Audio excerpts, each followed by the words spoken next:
Bonjour, bienvenue pour ce nouvel unboxing de la figurine Predator, du film Predator 1. Figurine que je voulais pas spécialement, mais je l'ai trouvée à pas cher. Donc voilà, j'ai pu la toucher à moins de 20 €, donc je me suis dit pourquoi pas, hein, c'est une figurine d'anthologie. Dans le premier Predator qui l'oppose à Schwarzenegger. C'est le moment où effectivement ils se battent à la fin dans l'eau tous les deux, et là il lui crie dessus, je crois, parce qu'il enlève son masque, donc pour lui faire comprendre que il est content de trouver un adversaire à sa mesure et que ça va être un combat de titans. Voilà, donc Predator très bien réalisé visiblement. Espérons qu'il sera à la hauteur de l'image. Voilà, parce qu'on ne voit pas exactement à l'intérieur s'il est bien fait ou pas, mais je pense qu'il n'y aura pas réellement de soucis. Donc nous allons ouvrir ça pour voir ce que ça donne. Comme d'habitude, on a les petits scotch. Alors là, on retourne sur une boîte basique là avec le polystyrène. Voilà.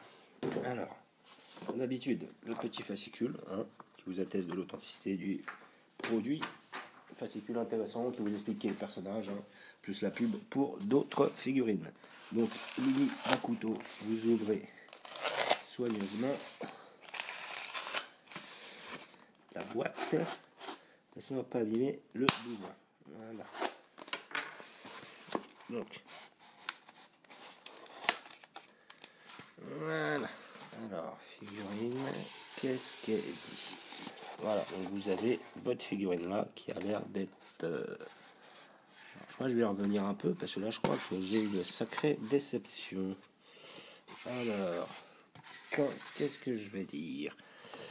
Alors, la modélisation est très belle. Par contre, sur la peinture, ils se sont totalement foirés. On voit du rouge sur les côtés. Ouais, je reprends la boîte là. Ah ouais, carrément. Je sais pas, ils ont incrusté du rouge alors qu'il n'y avait pas réellement besoin. Là, ils ont pris des libertés par rapport à la photo. Donc niveau peinture, ça reste quand même assez grossier, là même au niveau des pieds.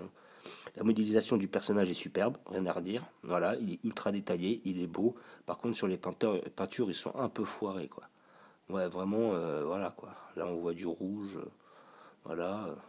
Au niveau des yeux, voilà, on dirait qu'il a deux cocards, et un fond noir avec des... Ouais, vraiment, l'effet d'ombrage n'est pas bien fait. Là-dessus, là, ouais, franchement, ils auraient pu faire bien mieux. Comparé au premier Predator que j'ai eu, là, qui était une tuerie, là, celle-là est vraiment bâclée, quoi, sincèrement. Bon, on peut voir un détail qui est intéressant, on peut voir, comme vous voyez là en dessous, un casque par terre, ça doit être son casque qu'il a laissé après avoir affronté Schwarzenegger. Donc ils sont quand même dans le souci du détail, il y a une certaine fidélité. On voit justement les sortes de... les locks, plus après là c'est un collier, visiblement, donc avec, je pense d'être des petits ossements ou un truc comme ça, parce que les prédateurs sont des chasseurs. Mais sinon, vraiment, sur la peinture, ils se sont loupés, quoi. Là, c'est vraiment dommage, quoi. C'était une figurine qui aurait pu être terrible, et là, ils font une bouse, voilà. Bon, la modélisation est très belle, rien à redire. Je pense que peut-être certains qui la commanderont auront plus de chance que moi.